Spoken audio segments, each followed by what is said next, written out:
Newark Symphony Hall, New Jersey's largest Black arts institution, founded the building 100 years ago, the organization 38 years of age, and we are located on the southern end of Broad Street in the Arts and Education District in Newark.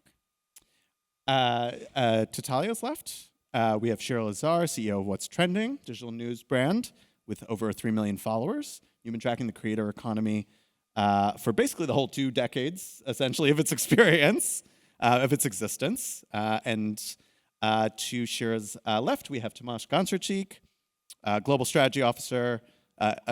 Chief Strategy Officer for DDB Worldwide. And you're famed for your proprietary framework linking emotional resonance to commercial impact. That sounds great. All right. No one's here to hear from me, but I'm going to remind you that we're going to do some audience Q&A at the end. So please, anything you wish I had asked, and you're like, God, why didn't that guy do it? Please be ready when the microphones come around. All right, let's kick it off with a level set. Creative economy in the U.S. touches everything from streaming and live performance to content creation and design. So what is the creative economy right now from each of your perspectives? And we can just go down the line. Start with me. The creative economy, I think, as a creator in this corporate, multicultural space, I always see having the independence and freedom to express your creativity. And I think with all the digital world and digital media, there is an investment on the ground and a grassroots component here in my space of the creative economy. I have the pleasure of really extending the platform of the Black and Brown local creators and making sure there's a safe, accessible space for them to continue their work by restoring a institution such as Newark Symphony Hall. But in the entrepreneurial space and the startups and small business, where we see Black creative and Black and Brown creatives is ensuring that the equity of not just their work is being seen, but their work is valued at the same level, and having the capacity to grow and sustain their organizations and their creativity is a powerful space for the creative economy. And with that, I love that you said that, because I think creativity is always connected to culture, but that doesn't necessarily lead to the economy. And I think that gap has been an issue, because we wouldn't be able to survive and thrive as a community without culture and art and creativity and expression, and yet it's been devalued. And so my hope is, if we're talking so much about it, and I come to it from the creator digital media space, and this is where I also see a bit of a disconnect sometimes. We're seeing so many headlines, magazine covers, money going into this space. It's going to be a $500 billion industry by 2027, and yet for who? Right? For a lot of the companies, and of course we see Mr. Beast, the 1%, is an economy built just on the 1%. So I think about who's in the gap and how do we make sure they get access and resources as well, because that builds a true, vibrant economy. I love that point on just who benefits and participates in the creative economy. My broad overall statement is I think creative economy I think is on a mission to give societies shared meaning, and I think that happens through stories that arrest communities, that allow them to be seen, to be represented, to feel like they can belong. And I think that's why it's such a powerful driver of engagement, of spending, of how people want to spend their time, because I think people are yearning a shared meaning. And I think sometimes that happens at the micro belonging level, sometimes that happens at the societal level. But that to me is, I think, why it's a vibrant place, and I think why it's also, I think charged, to your point. Talia, I want to start with you. Talk about how local arts institutions strengthen local economies, that creator economy touch point that we were talking about, and what is the role of an institution like yours? That's such a powerful complex. You know what, just to take a moment before I answer that question, I can show you what the local creative economy is right now. And if you look right here on this wall, right? And when you came into Nico's restaurant, all the art that is displayed on the wall on the other side. And that is a strategic partnership with New Jersey PAC and Newark Arts Council, right? And Newark Arts Council is the advocacy of arts in the city. And what they've done and over the last 2 years, led by a beautiful young lady, why can't I think of her name all of a sudden? Lauren. They've created a space for artists to expose and showcase their work, right? So think about how many thousands of people come into NJ Packard all the time. This quarterly has changed to showcase the artwork here. And I think the strategic space where the Mayor Rajay Baraka, arts institution, anchor institutions such as the museum, the library, NJPAC, Newark Symphony Hall, and all of the organizations, even in the wards, have done strategically here in Newark is create that space. To create that space for artists to thrive, to have an equitable space to showcase their work in an affordable city. And that's what Newark offers. Us down the block, Newark Symphony Hall, we're in a very intricate space and different. So we're restoring an institution, right? We're restoring where before the the downtown was redeveloped here in Newark, the focus on arts were down the block, further down. And Newark Symphony Hall was the largest event space in the state. And where funding slowly left that area and went down to the other side of the area, we have been now restoring that institution to its glory. But I think what our challenge is to make sure that 250,000 square feet is going to be sustainable for the next 50 years. And what does the next 50 years as artists look like, right?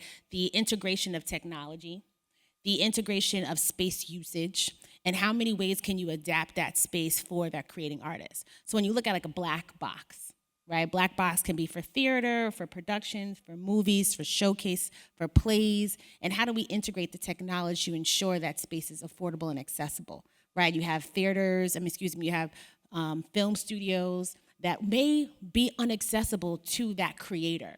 And I think what you're gonna find in Newark, and I think Aspen was great and Prudential was great to make sure this conversation happened here, is how do we continue to make the space for creatives accessible while the media and the world owners of the algorithms and the platforms become inaccessible to them. And I just love, I keep saying I love it because it builds off like. Giving it for you, girl. I thank Play you. it out, Hey, play we're it out. sagging into each other. What I love about the digital social space, there's, it's a double-edged sword right here, but is that it's a global culture, right? And it's like, you don't need to be in LA or New York anymore to make it, right? And to get seen and be creative. And there's like a new Hollywood that's happening wherever you are. And so I love dropping into cities like this and seeing what's happening on the ground. And I think it is a bit of a reality check. Like I'm in LA, that like, it's not just about LA, right? Like we got to, as someone who I look at myself as a curator, as a creator, I need to be looking in other spaces and not just the ones that I'm always looking at to see like where real culture and creativity lives. And that's something I challenge myself around constantly. Like, where is the story? Where is the artists where you're not looking? And so I just like, yeah, thank you. Well, Newark and whoever was like, I'm not just saying this because we're here and it's you all are hosting, but it's part of why I love doing what I do is because discovering these new corners of culture, which I think is important when you're leading as a creative. I also wanted to ask, being here, like, who considers themselves a creative here? Like 50%. That's amazing. Thank you for sharing that. I would love to know, what part of the creative space you're each in. But for those who didn't raise their hand, I would actually challenge you that you have a creative part of you, even if you don't think so, or you might not consider yourself a writer or an artist. Like if you've come up with ideas without, someone forcing you to do so, you're a creative. And I think the more that the non-creatives believe in their own creativity, the more we could have collaboration.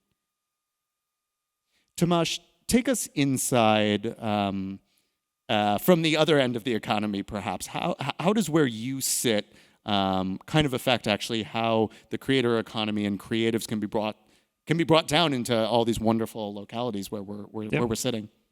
That's a good question, and I'm loving this conversation. I would start maybe by a distinction between creative and a creator and commercial creativity. I think it's important to draw the distinction. I think on the creative side, I think it's the lifeblood of any economic progress and any growth. I think I often talk about that. You cannot really invent the future out of a formula or out of a spreadsheet. You have to leap, and I think that is an act of creativity. As I think it's fundamental to progress. I think it's fundamental to growth, and whether that's an artistic pursuit or a scientific innovation, I think it's fundamental. Now, in the world of commercial creativity, I think where we see massive transformation is, I think for the first time this year, the kind of paid media-supported inventory that's out there, the creator-originated content is outweighed what historically would be called kind of professionally created advertising. Now, what it means is that I think big institutions, brands are seeing more value in people sharing their stories and sharing their creativity than well-polished messages that brands and businesses want to be putting out there. Now, that is fundamental because I think that changes the flow of capital and also then how the end individual engages with the world out there. It's no longer kind of managed through a very carefully curated set of messages and stories, but instead it's really driven through conversations that people are having amongst themselves. And sure, I love your point on I think I talk about it in context of micro-belonging, right? Because I think there's no longer, say, national narrative around anything anymore. I think that connection happens through micro-belonging and communities of shared meaning. And I think those can be very physical, like here in Newark, where I think we have a lot of work to do to discover the power of being neighbors with one another and supporting each other, but then also virtual communities, right? Where I think it really doesn't matter where you are in the world, but you share a set of values that bring you together. Now, I think brands that invest and understand and respect how those communities operate tend to do much better. I think what we're seeing is when it comes to effectiveness of your investment into how you show up as an institution, if you understand those communities and authentically engage with them, you tend to do much better. Shira, can you take us inside what it's like to have a career as a creator, and particularly where it touches that economy point that you were discussing earlier? Well, actually, I realized, what's this panel about? It's being your own boss. So I guess that. Tell us what that's like. It's like, no, I mean, it doesn't need to be specific. Obviously, it's an entryway, as they say. But yeah, I guess part of what it's like is doing it on your own. The DIY lifestyle, work life, etc. For me, what's trending, and my work always kind of jumped from independent to kind of traditional and working with companies. So what's trending started with CBS News, but I owned it, which was a very unique contract at the time. So when we went our separate ways, I decided to continue doing it on my own. I had kind of only a few days to figure that out. It was an abrupt ending, which I'll talk about in my book in the future. And I'm in my early 40s, but in my late 20s, it was pretty devastating and led to probably why I do mental health stuff right now. But that aside, so we had a few days, we had a little money left in our bank account, and luckily the community, the online social media community and all the platforms were so understanding, gave us all our passwords, and within a few days, we relaunched on our own independently. And I was thrown into entrepreneurship. I started out, I just wanted to be a Ryan Seacrest for the digital age, Oprah Winfrey, Barbara Walters. And so I just wanted to have my own show and interview and host. And I didn't think of myself as a business person or an entrepreneur, but then I didn't have a choice, right? And so it went from running a show to running a small business before I knew it, cash flow, overhead, all that. And I learned as I went. And it wasn't perfect. It was very messy and chaotic. So I apologize to those who were involved in that time. But that was part of the journey, right? And it was like I was learning an MBA while living it, or getting it, the MBA while living it. And so in many ways, I ended up having to do it on my own. And so that's what it's been like. And it's been a really empowering journey. It's been challenging and hard, but I'm grateful now that I look back at it. Of course, in the moment, I think I thought, because the industry wasn't ready for what I was doing. So for me, I kept saying to myself, like, why is this happening to me? Like, why can't I just get that traditional media job? Like, why am I having to do it on my own so much? This is like, it's fun, but it's also it's kind of sometimes even getting boring. Like, I'm sick of doing it on my own. Can someone just help me? And yet that lived experience is what became my brand, right? Which is crazy. And so now whenever I'm going through stuff, I always say there's a reason. Like, what am I meant to be going through that becomes my purpose and the thing I get to teach and share to support others. And now that the media industry is going where it's going with people getting fired and launching their own independent media brands, I'm excited for them. I'm also like, hold on tight. It's gonna be a wild ride. And I'm here for them because I want them to know that they don't need to do this alone. And there's gonna be moments that it works and moments that it doesn't, and that's part of it. That's part of the process. Yeah, I always think about I was told if you don't work, you don't eat, right? And that hustle. But I also think there's this whole conversation of this younger generation and their work-life balance. And you look at this sometimes like, how are you so relaxed in doing this? Right? In this entrepreneurship. But then you look at their margin, you're like, okay, I get why you're so relaxed because they've been able to leverage and create and were born within the technology. So they're so connected to it, right? And then their approach of that life and work balance. So I just wonder, their differences of being their own boss and how we, in this generation, I can say we, right? Old, a little bit older, but how that approach is different to the generation that's coming. And how do we cross-section that to, one, understand it, support it, leave space for it, but also don't get left behind from it? I think, and I'll speak to this also, as I'm an elder millennial. I have millennials and Gen Z as my team members.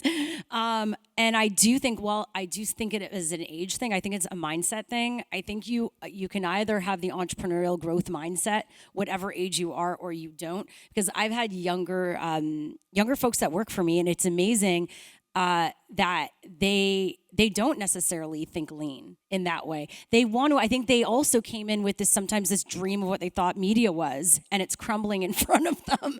And so they're also in some ways, there's some of them that are like, yeah, do it the TikTok way, or let's do it this way, and let's Entertainment Tonight, we don't need to do it like that. That's not who we are anymore. I've experienced some of these younger folks that actually still are holding on because, I don't know, they want to rebuild what was in a way. And I'm the one I'm in my 40s being like, no, AI, emerging tech, blockchain, let's do this. And that's made me realize it wasn't even just an age thing. It's a type of person you are. You're someone who either is into, you're an early adopter, you think in that way, and I think I've had to learn how to stay lean through trial and error, right? But I don't know if you have anything to think of that running a huge company. No, I think what's interesting there is I think the shift from, if you're a young creator a few years ago, I think you would probably join a legacy editorially led organization with the point of view and the worldview that they are looking to express and communicate out.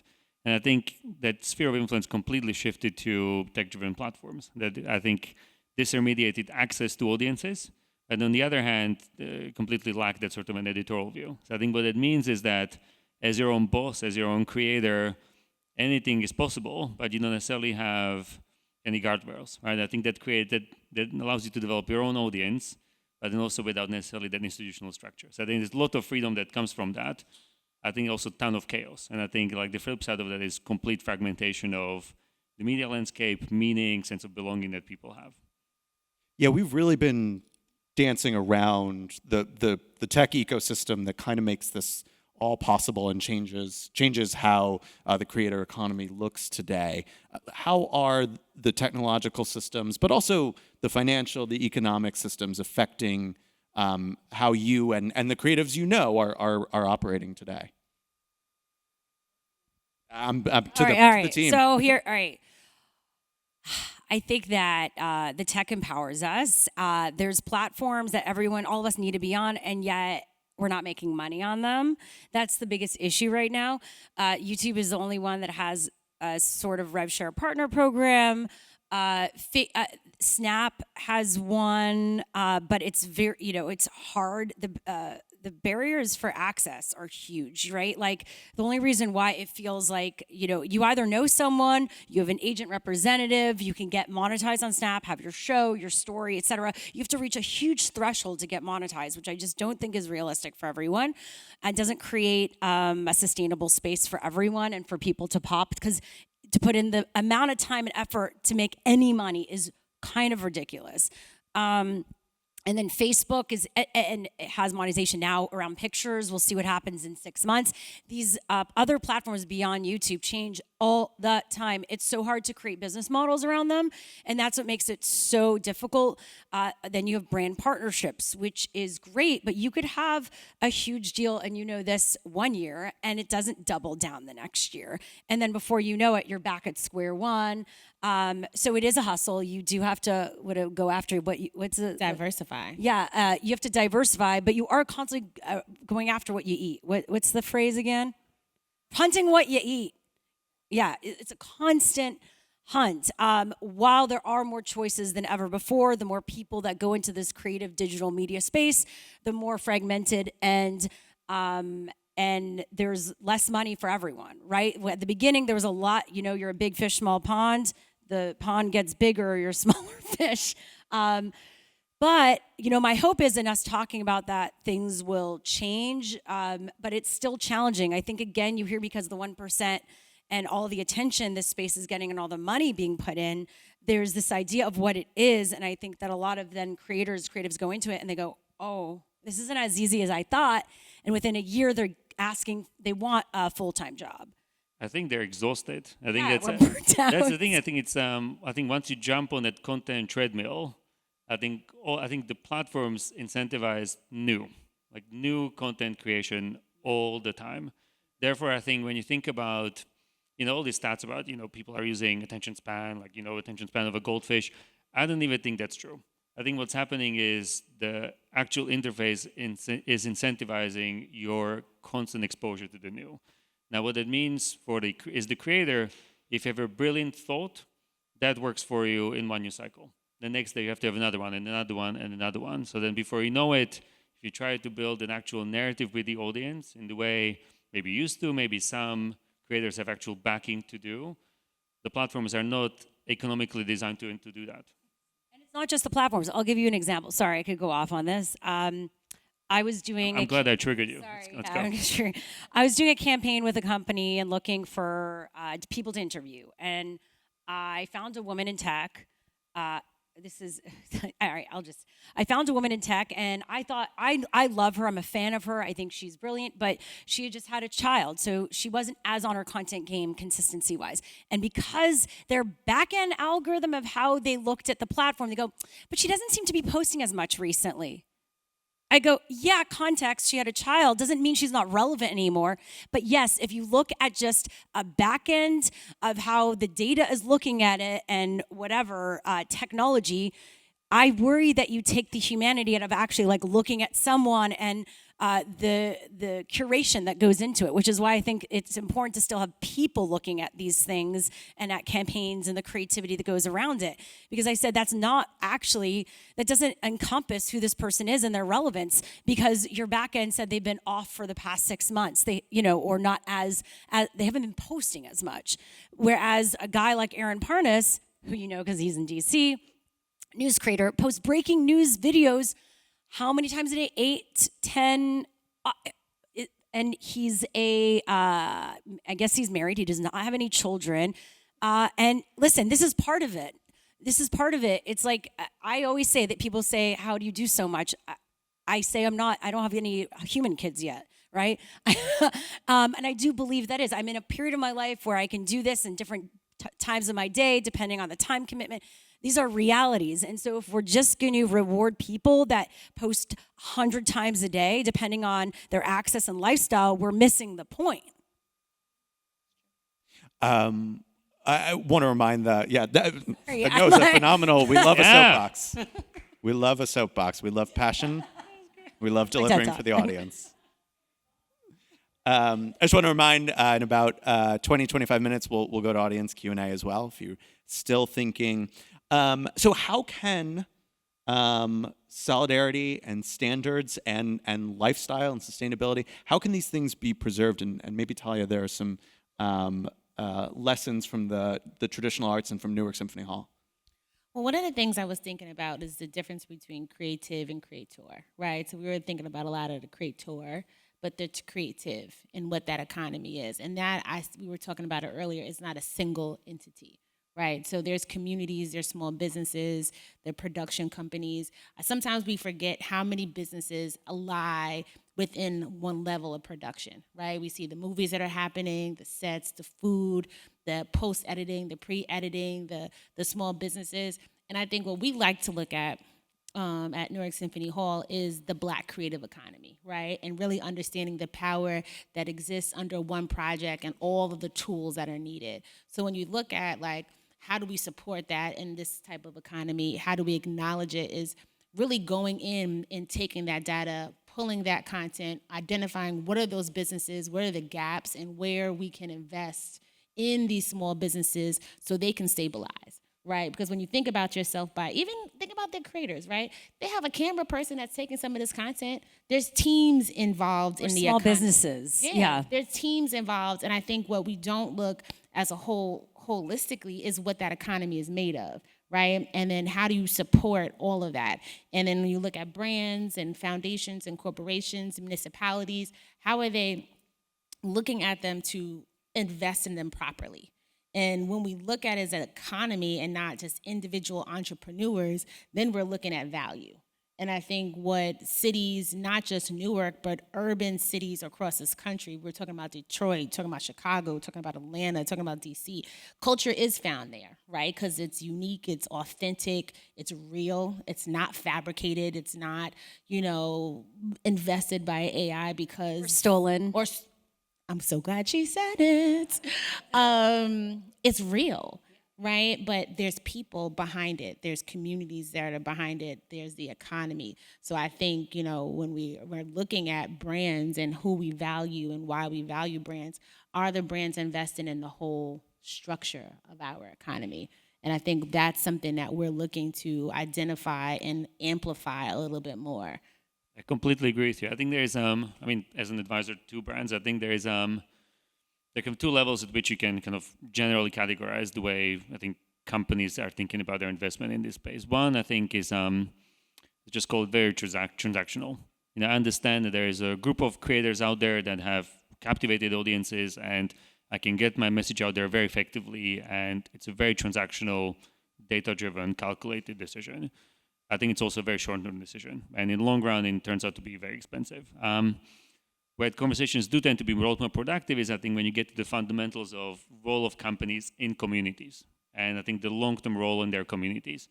And in that sense, I think of creatives and creators and anyone that represents that are the best expressions of those communities as partners for these organizations. And in my work, I think with brands, I think our role is to create those connections in a way that lead to long-term partnership, where it's less about transaction and it's much more about mutual benefit that we can create for each other.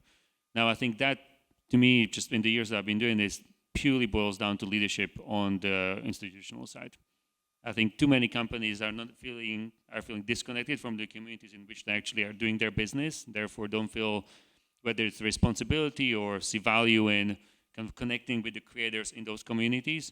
But if they do, I think they see the long-term impact. Because I think, surprise, when you value people, when you value the creatives, they also give you value back by coming to your rescue when needed. When they actually need the support, they come to your rescue. But I think that boils down to leadership. And there's also, I think, not to glance over this, how creators are valuing themselves, right? And their costs and their price range of their work, right? So you look at performance arts. As everybody knows, if they go into a show, the ticket costs are more expensive, right? Because the artists are more expensive. That's the reason why the ticket cost is going up. So you have venues trying to maintain their margins, right? Then you have also artists, fine artists, their price and their value, because they also know how to leverage the platform to maintain their value, right? So you have to think of it in different ways. It's not, Yeah, so I think it goes back to a reality check for the whole dynamic, right? Of like, people have got to get paid. You know, are you building with budget in mind and sustainability in mind? And I think it goes back to, you know, I sometimes build at the guerrilla community level. And when I'm just doing it on my own without a lot of, money in my own pockets, I'll be like, all right, it's communities coming together. We're all kind of doing it. But then once a sponsor is coming in, a lot of times I'm like, and I'm still a grassroots organization, not what's trending, but I started something called Creators for Mental Health. So, or at any event I do, I try to do an honorarium for the talent because I talk about how much like we don't get paid for our work that we do, whereas other people for panels or speaking that maybe representing their company, doing marketing. This is actually what we're representing ourselves. So that time we'd be spending doing other work.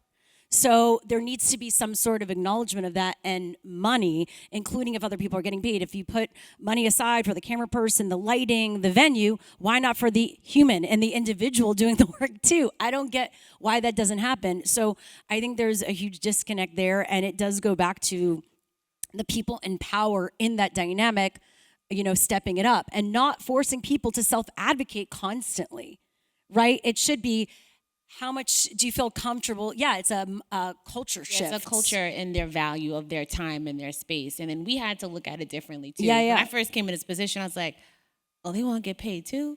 That's not, that's not in my budget. All right. And then now we switch to having stipends for our speakers. Y'all know if y'all spoke at there, we pay our speakers and or the moderator and the MC, but you have to hold value for their time. And it's a culture of holding value for every artist and every genre of their art in that whatever production, investment, experience that you're doing. And we talk about burnout a lot, and then people go, oh, well, why is there so much burnout? Because it gets so tiring to self-advocate. It's like to remind people of your worth. When you're on it, you're like, great, here, you feel good about it. But 50% of the time, it just gets tiring. And so, what were you going to say something? No, please go ahead. So, like, No. I think it's ironic. Like, I was at a big conference and literally doing. They wanted to do a panel about creator mental health and burnout, and yet they wanted me to MC this conference, work 3 full days, and not pay me because someone else on the PR side could have done it. And like, I have to, luckily I'm at the age and maturity and wisdom where I'm stepping it up, and ChatGPT helps actually with this. And so, but like, it's annoying. And so I say with the spaces I create, I get to lead by example and push myself even with my budget to say, I'm going to do the honor, I'm going to do this because that's what I complain about. So I got to do something about it. Right. And so I want to say that. I also wanted to talk about creators and creatives as small, medium-sized businesses, which a lot of times when I talk about creator advocacy right now or creators for mental health, people roll their eyes like influencers. Oh, come on, like, do they need support? I go, listen, as more and more people are becoming solopreneurs and digital creatives, you're going to be entering a workplace, a growing one, where there's no protections or safeguards and no basic like rights. You're not going to have any perks. Okay, so what are we going to do about it? Because you're working with an industry that's building on your back, $500 billion industry. And so what are we going to do about this? And I think we're starting to see the building blocks of this, which goes back to our theme, what happens when everyone is their own boss. What do we do when we don't have healthcare? We don't have therapy. We don't have mentorship. We don't get loans. Like people don't understand maybe how to best do their taxes and the support system that you have for a business, right? Like a lot of people joining the space don't get it, whether you've been around or you're young and new. And so this is really core to the foundation, I think, of this new creative space. And so a lot of the work I'm doing with Creators for Mental Health is bringing mental well-being tools to the creator economy. And that includes, we're doing a research study we're about to release early November to answer, some of the gaps and, to inform the work we do, because a lot of people go, well, what do creators need? What do they actually want? What's going on with their mental health? And the stories weren't enough, so we needed to get the data. It's services, discounted sliding scale therapy, right? Because we don't have consistent paychecks. So you can't buy a bundled package session because you might not have money coming in next month, and that will stop you from getting help with. And I'll just one more thing with NAB, the National Association of Broadcasters. We're building a creator council because an association can also support this. And right now, the members they allow are currently more traditional broadcasters.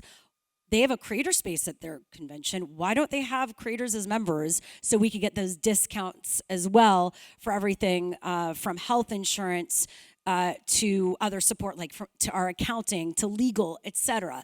So this is the framework we need to look at if we want this new creative economy to thrive. Sherry, you made a point that really struck me is how do you pivot people from the ChatGPT can do it mindset to the value the whole chain mindset? And you talked about the data, Talia and Tomasz. I'd be interested in how you pivoted from, man, they want to get paid, to to that total value, not just yourself, but your whole institution. You couldn't ignore it, right? And I guess I'll say this. I came into the institution and they were changing the context or description of themselves as the largest Black arts institution. We did the data. I'm like, okay, our budget, our size, okay, we are that. But to do that in just description and not in action, we had to change that, right? So if we're going to call ourselves that, we had to do the work to do that. So the work is having uncomfortable conversation, advocating for yourself, but advocating for the community. What were the organizations, institutions that were doing the work out there? How can they come and use Newark Symphony Hall's platform to do that work, right? Since then, since the last 2.5 years, we've done 72 independent contracts to small businesses that are artists, right? But it's because we've been paying all the speakers, right? We've been paying the artists in all the different areas to do that work. And I think it goes straight to culture, right? If you're gonna connect yourself with a brand, does your brand value that, right? If you're gonna call yourself, are you doing that actual work? And the only people that will check you is yourself or your community. And I think where you see everything is going back into community, back into value, we have to be bold enough, if we're gonna protest Target, you gotta protest the person next to you too, right? And because across the board culture, and yeah, I mean. I love what you're saying, because it's to me the reframe is from we are being valued as impressions or eyeballs or CPM or whatever to the total value that we bring. And I think that's where we're talking about value being extracted, or actual dollar amount being extracted out of creative economy and creators. Think of the fastest growing and the most valuable companies in the world. They're the companies that are benefiting on the back of the creative economy. So I think it's on the creators to, and I think that's the hard part. If you're your own boss, you're not organized. You are millions of individual bosses versus an entire community of people that can stand up and say, we are the ones who are moving the society forward. We are the ones who are creating value for organizations out there. Actually, this equation is not fair. I could say something. Yeah, I mean, the reason why I think also some creators feel so underpaid is because we're getting value, like they're looking at us as CPMs versus the time and labor and experience and background. And there's a huge clash of that, a disconnect. So the more people in leadership are like, no, it's not just CPM based. It's also based on X, Y, and Z. This is how they value their time. So I respect that. Period. It's not based on, oh, well, they're owed that because they got 1 million views. It's like, no, because they charge that, period. So it does take leadership and the right people helping to shift that mindset. And then also on your end with what you're doing, deciding at a leadership level to champion. Like, this is how we work and this is how we do it. And it creates a domino effect of a sustainable community and space. Like, it really takes those people at the top to make those decisions, to make a difference. And I also think just for the small to medium-sized business approach, like, local is so important for that, because local will also start giving grants, investing in, I would say, creatives of all kinds, but also people that are digital gig workers in some ways. I think that as more local communities are wanting to be ahead technologically, we're going to see this kind of blend of, offline artists and also those who are amplifying via digital and building in those communities as well and bringing people together, which I think is really cool. We've talked about taxes and spreadsheets Everything here. and so many things that actually land squarely in my life as a DC person who literally works in the U.S. Capitol. What are the policies that we need to make sure that the creator and creative economies are really robust and are durable for that next half century? And I do think of policy very broadly. Some of it might come from the Capitol, but I also think it can come from states and localities and actually from the technology platforms themselves. I mean, not to focus on healthcare, right? Because we all want to just live and breathe, right? But I think there has to be some conversation of content ownership. And you see where I think it's like Switzerland is allowing you to copyright your face and like copyright your voice and all those images because of how technology can take it away from you. So I think there has to be some type of conversation on the affordability and accessibility of copywriting your content and your creativity or your identity before what comes to be leveraged in technology. Those be my things outside of just being able to live and breathe and have those freedoms, Well, what helped is even California for contractors ended up implementing a 30-day to pay, right? Because when you're an independent contractor, you get paid. Oh my God, you'd be fighting unless it was in there. So unless they say, oh, it's 60, 90 days, but like even that, we need to get away from the 60, 90 days. Like it hurts. It continues to help big business and hurt small businesses. And so I think that having rules and regulations like that to say you can't, after 30 days interest or it's illegal, I could bring you to small claims court. Like, right? We need to normalize that because people take advantage. It's horrible. And the funny thing is it's when you're working with bigger companies, which is weird, and they should not be doing that. So more rules and regulations around that and laws. I'm working with Congressman Ro Khanna on an economic agenda for the digital workforce. He said, I guess I had an event in DC last week. He called it the Creator Bill of Rights, which I just want to, again, expand it beyond like what people look at as a creator. I look at it as for digital gig workers and digital creatives. And really it is, well, healthcare for all, obviously, right? Duh. It is making sure you're being, paid on time and equitably, transparency of the algorithms, making sure the platforms share in the revenue that they're making against your content and likeness and face, blockchain technology to track where the content goes, if someone's stealing your likeness and your IP and videos. Regulations probably around AI that still allows for innovation and things like that. You'll be hearing about that shortly, but I think there could lots of things that can be done in collaboration between the Hill and the creator economy without just a press release. I did not have Shira do a Capitol News plug, but I am going to go back down to DC tonight and go ask Ro Khanna as soon as the House comes back. So if you want can't connect you, we'll do a story. We'll do a story. If you want to read about what he's doing, keep an eye on Punchbowl News. I'm sorry, Tomas. And be sure to include the creators involved because a lot of that time, we had to remind him, by the way, just, all right, sidebar. When they've announced previously, I don't know, there was another one with Matt Pat. I don't know. Anyway, a lot of politicians are coming together with creators to announce things. And I keep saying you've got to build it with us and not just use it for a press release for yourself. So even with Ro Khanna's team, I said, okay, so what's your plan? What are you doing? Are we going to be there? Or is it just you saying, oh, I know what the digital people want? No, include us, show our faces, quote us. Like we get lost so much in it. And then before we know it, it's about them and the politics versus us and what we actually want to do. I just think it's so unnerving to think of some of the best storytellers out there having to spend their time thinking about healthcare, 60, 90-day payment terms, and am I gaming the algo the right way today? I would say, Talia, to your point on think value. I think we need to go back and get real about the value of creativity and treat it as intellectual property, and think about the importance of creativity in creating progress. Because I think that happens if you, I think, both enable innovation and creativity, but then also protect it. I think we treat people as little media channels with CPMs and as disposable, and yet I think those people are what are driving progress in this country.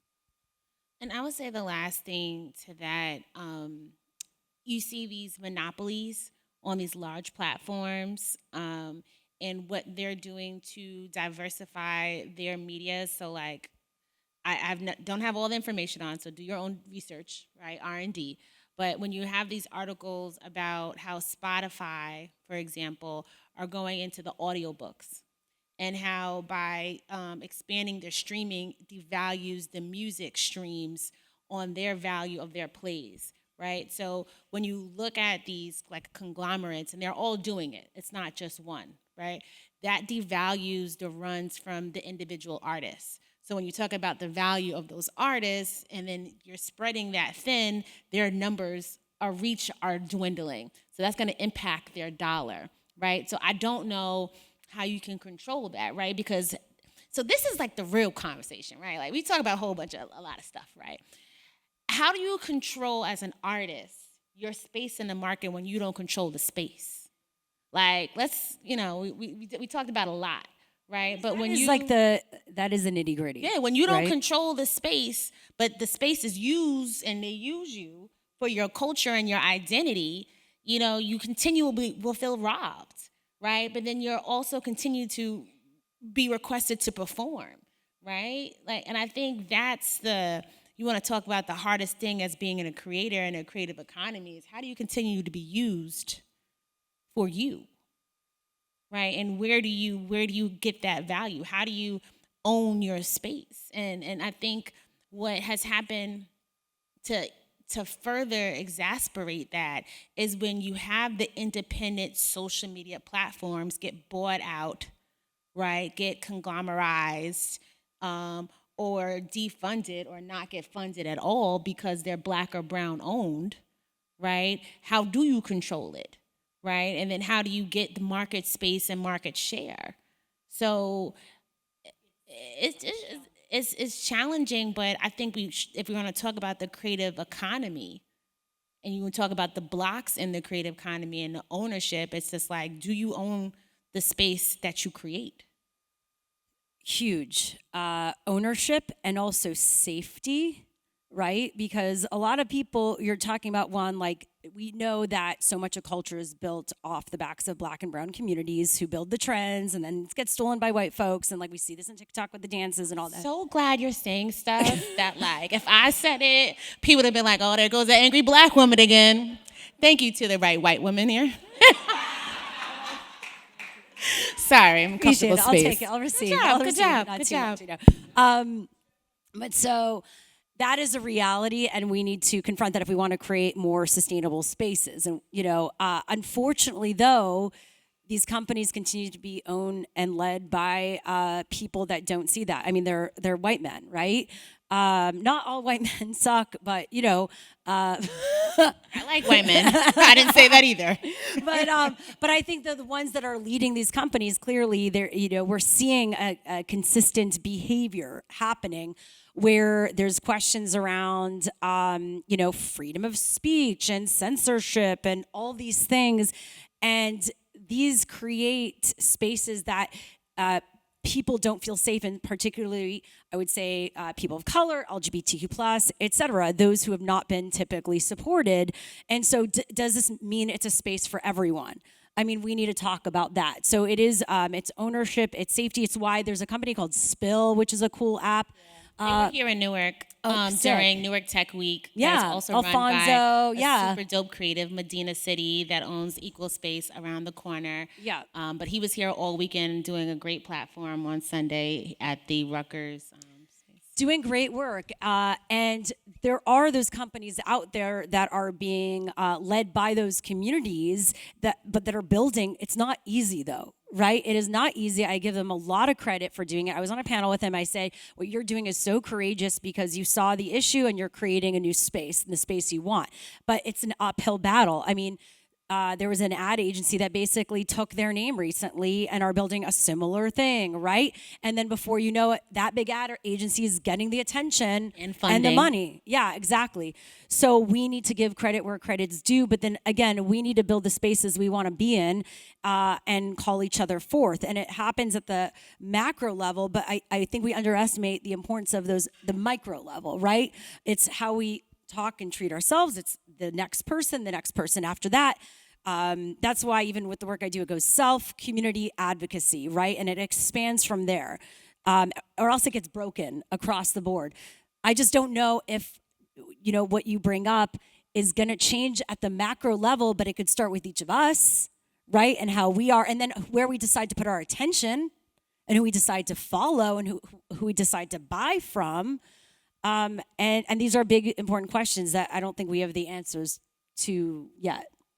I want to make sure that you guys get it. No, please. As I said, we love passion. I want to make sure that the audience gets a chance to ask some questions that I might not have gotten to. I'm not sure if we have mics coming around, but if anyone, great, perfect. If anyone has a question, gentlewoman right here. Yeah. We got the theater voices here. A, amazing. B, loneliness, expertise, AI. I would love to hear your thoughts on when everyone's their own boss, how do you deal with loneliness? How do you grow expertise? And when AI makes an infinity amount of content, how does quality happen? Is it a meritocracy, etc.? But I'm actually most curious about loneliness and expertise. If I can answer the loneliness, there was this quote on Instagram. Don't judge me. And I shared it a couple of times. So it said, when you are a maestro of an orchestra, your stage will always be to the audience. Because if you lose track of the orchestra, they will get off key. So when you're trying to create something, you can't think about what's behind you and the applause and like what's going out there and how they feel about you. You really have to stay focused on the orchestra, right? So the loneliness happens, right? And I think all creatives and all entrepreneurs and all leaders feel lonely, right? Who can you confide in when you're dealing with something that could directly affect them, right? But I think when you keep your eye on the ball and you stay so grounded in what your vision is, because sometimes people can't see your vision. Sometimes people can't think that big, right? And it's not their fault, but you're not going to stop your big thoughts because they can't think that big, right? So it's just keeping, for me, I've been really applying that, keeping my eye on the orchestra and not the audience, right? And that kind of doesn't solve the loneliness, but it keeps you focused. I love that. On the expertise point, I worry whether we are developing the right type of expertise. I think there's an expertise in gaming the algo versus telling a story that moves the world forward. And I think that's my concern, that I think we don't necessarily have structures in place that build the next generation of amazing storytellers, but build a generation of people who know how to get into your stream. So my question to each of you is that within that inner creator, in that inner creative, how do you encourage others around you to use the talent that they have? And it's kind of a hidden skill set that's always able to be tapped into no matter where their career path goes, if that made sense. I for me in general, I try to lead by example and find joy in what I do and express that consistently so that they can connect the dots for them. The people I work with, I guess, too. A lot of times people say, like, what makes you decide what you want to post or not? And part of it is like, okay, I want to add value. I want to teach people things that I'm seeing and learning about. And I want to share what brings me joy so they know it's possible for them, right? So I think also partially it's whatever your foundation is comes with you wherever you go. And that goes back to knowing who you are and what makes you special and unique and your own passions. And again, it goes back to not just saying we are what we do, but we are like who we are based on the things we inherit over time and how what we learn about ourselves and our passions. And it's a web of so many things. And so for me, the more I think we look at ourselves as like multidisciplinary individuals and not one-sided, the more we could see like what we bring to the table now came from so many other things before it, right? And like, let's show up to express that. I do want to just talk about the AI thing quickly, just quickly touch on. Can I? All right. We were hanging out here. Final word. Yeah. No, I don't want to be the final word. I'll just quickly. I think that AI, it's good. It can be really good or really bad. And I think that if you talk to a college student, because I've been on panels with college students using AI, it's not like, oh, this is this other work. It's just a tool they use. It's part of their tool set right now. I think there will be AI slop and that will be everywhere. But it will go back to, I think, back to us really showing up as individuals and showing who we are.